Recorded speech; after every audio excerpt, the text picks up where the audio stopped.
मित्रों, प्रकृति का रुद्राभिषेक पुस्तक सुनसान के सहचर लेखक श्री राम शर्मा आचार्य।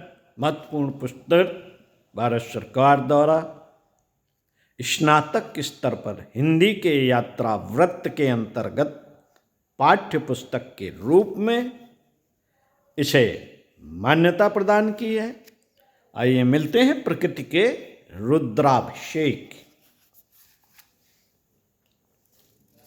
साथियों, आज भोजवासा चट्टी पर आ पहुंचे। कल प्रातः गोमुख के लिए रवाना होना है। यहाँ यातायात नहीं है। उत्तरकाशी और गंगोत्री के रास्ते में यात्री मिलते हैं। चट्टियों पर ठहरने वालों की भीड़ भी मिलती है, पर वहाँ वैसा कुछ नहीं। आज कुल मिलाकर हम 6 यात्री हैं। भोजन अपना अपना सभी साथ लाए हैं। यो कहने को तो भोजवासा की चट्टी है, नाम भोजवासा की चट्टी है। यहाँ धर्मशाला भी है, पर नीचे की चट्टियों जैसी सुविधा यहाँ कहाँ। सामने वाले पर्वत पर दृष्टि डाली तो ऐसा लगा मानो हिमगिरी स्वयं अपने हाथों भगवान शंकर के ऊपर जल का अभिषेक करता हुआ पूजा कर रहा हो। दृश्य बड़ा ही अलौकिक था। बहुत ऊपर से एक पतली सी जलधारा नीचे गिर रही थी। नीचे प्रकृति के निमित्त बने शिवलिंग थे। धारा उन्हीं पर गिर रही थी। गिरते समय वह धारा छींटे छींटे हो जाती थी। सूर्य की किरण उन छींटों पर पड़कर उन्हें 7 रंगों के इंद्रधनुष जैसा बना देती थी। लगता था साक्षात शिव विराजमान है। उनके शीश पर आकाश से गंगा गिर रही है और देवता 7 रंगों से पुष्पों की वर्षा कर रहे हैं। दृश्य इतना मनमोहक था कि देखते देखते मन नहीं अघाता था। उस अलौकिक दृश्य को तब तक देखता ही रहा जब तक अंधेरे ने पट्टाक्षेप नहीं कर दिया। सौंदर्य आत्मा की प्यास है, पर वह कृत्रिमता की कीचड़ में उपलब्ध होना कहाँ संभव है।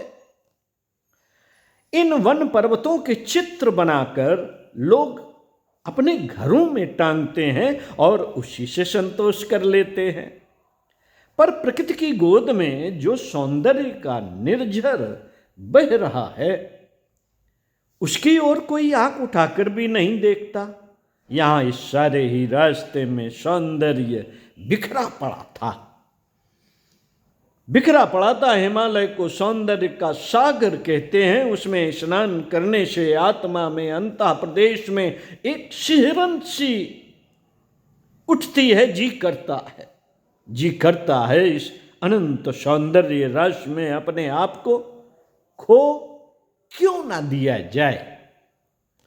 क्यों ना अपने आप को इसमें खो दिया जाए। आज का दृश्य यूं प्रकृति का एक चमत्कार ही था, पर अपनी भावना उसमें एक दिव्य झांकी का आनंद लेती रही, मानो साक्षात शिव के ही दर्शन हुए हों। इस आनंद की अनुभूति में आज अंतःकरण गदगद होता जा रहा है। काश ऐसे रसास्वादन को एक अंश में लिख सकना मेरे लिए संभव हुआ होता, तो जो यहाँ नहीं है वे भी कितना सुख पाते और अपने भाग्य को सराहते। ओम शांति। हिमालय में प्रवेश पढ़कर सुनाया। हमारा ज्ञातवास तप साधना का उद्देश्य पढ़कर सुनाया। प्रकृति का रुद्राभिषेक आपको पढ़कर सुनाया। इसी रुद्राभिषेक की कड़ी में पढ़कर सुनाएंगे मील का पत्थर अपने और पराए, स्वल्प में संतोष गर्जन तर्जन करती भैरव घाटी, सीधे और टेढ़े पेड़, पत्तीदार साग, बादलों तक जा पहुँचे जंगली सेब और संभल कर चलने वाले खच्चर, गोमुख के दर्शन, तपोवन का मुख्य दर्शन। पढ़ते हुए आपको आगे ले चलेंगे। एक एक छोटे छोटे इन कड़ियों को सुनते जाइए और जोड़ते जाइए गुरुदेव के विचारों से कि आखिर गुरुदेव हमें वहाँ से एकांतवास में भी क्या समझाना चाह रहे हैं प्रकृति के माध्यम से।